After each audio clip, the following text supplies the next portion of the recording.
We begin this morning in the United States, where President Donald Trump is warning of even higher tariffs after the Supreme Court struck down much of his earlier trade agenda, throwing global deals into uncertainty.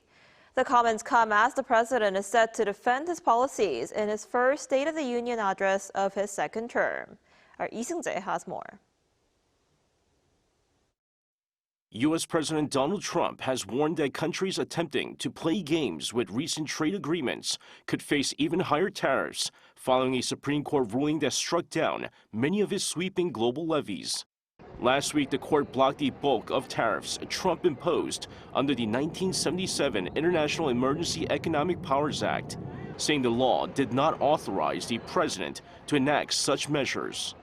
The ruling has created uncertainty worldwide as governments reassess the status of trade deals negotiated in response to those tariffs.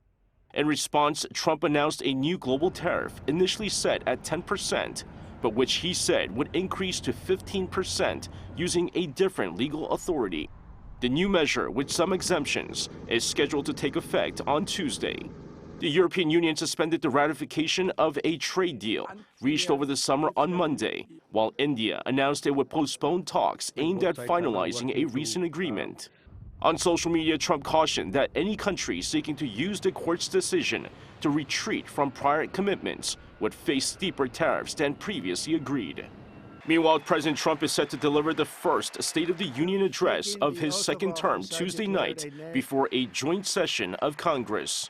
The annual speech will outline his budget priorities, assess the economy, and set out key domestic and foreign policy goals.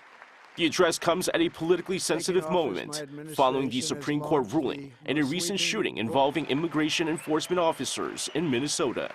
Observers expect Trump to double down on his hardline trade and immigration policies as he looks to energize supporters ahead of the November midterm elections. Seung-jae, ArirangNews.